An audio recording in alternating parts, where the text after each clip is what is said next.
Shri M V Govindan master ചുമതലപ്പെടുത്തിയ പ്രകാരം Shri A C Moideen.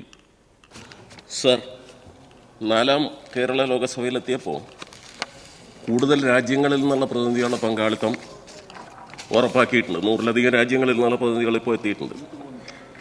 Sir, ഇപ്പോൾ ഈ പ്രവാസികളിൽ മഹാഭൂരിപക്ഷവും സാധാരണക്കാരാണ്. ലോക കേരള സഭയിൽ ഈ സാധാരണക്കാരായ പ്രവാസി മലയാളികളുടെ പങ്കാളിത്തം ഉറപ്പുവരുത്താൻ സഭ ആ രീതിയിൽ പരിഗണിക്കുന്നുണ്ടോ? അതോടൊപ്പം ഇന്നിപ്പോൾ പ്രവാസികളുടെ ഒരു വിവരശേഖരണം നമ്മുടെ കയ്യിലില്ല. അതിൻ്റെ ഒരു ഡാറ്റാബേസ് ഉണ്ടാക്കാൻ ആവശ്യമായ നടപടികൾ സ്വീകരിക്കാൻ ഉദ്ദേശിക്കുന്നുണ്ടോ? Yes minister. സർ, ലോക കേരള സഭയിൽ വലിയ തോതിൽ സാധാരണക്കാരായിട്ടുള്ള പ്രവാസികളുടെ പ്രാതിനിധ്യമുണ്ട് എന്നത് ഇപ്പോൾ എല്ലാവരും തിരിച്ചറിയപ്പെടുകയും അംഗീകരിക്കപ്പെടുകയും ചെയ്തിട്ടുള്ള കാര്യമാണ്.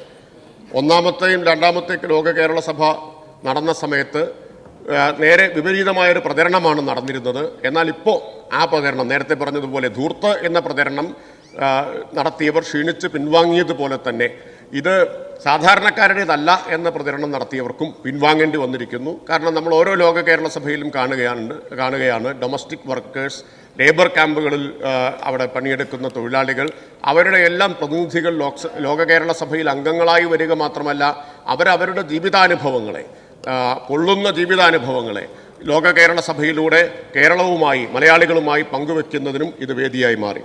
നേരത്തെ പറഞ്ഞതുപോലെ ഡേറ്റാബേസ് ഉണ്ടാക്കാനുള്ള ശ്രമങ്ങൾ നടന്നുകൊണ്ടിരിക്കുകയാണ്. ആ മേഖലയിലുള്ള പഠനങ്ങൾ ആഴത്തിൽ തന്നെ നടന്നുകൊണ്ടിരിക്കുന്നുണ്ട്. ഇത് നേരത്തെ ഇവിടെ പറഞ്ഞല്ലോ, ഒരു ഓൺലൈൻ പ്ലാറ്റ്ഫോം ഉണ്ടാക്കിയതിനെക്കുറിച്ചൊക്കെ. അപ്പോൾ ലോക കേരള സഭയുടെ അനുഭവത്തിൻ്റെ കൂടി അടിസ്ഥാനത്തിൽ പ്രവാസികളെ സംബന്ധിച്ച വിവരങ്ങൾ ശേഖരിക്കുന്നതിന്, പ്രവാസികളുമായിട്ടുള്ള കണക്റ്റ് ശക്തിപ്പെടുത്തുന്നതിനുള്ള വിവിധങ്ങളായിട്ടുള്ള നടപടികളും പ്രവർത്തനങ്ങളുമാണ് പുരോഗമിച്ചുകൊണ്ടിരിക്കുന്നത്.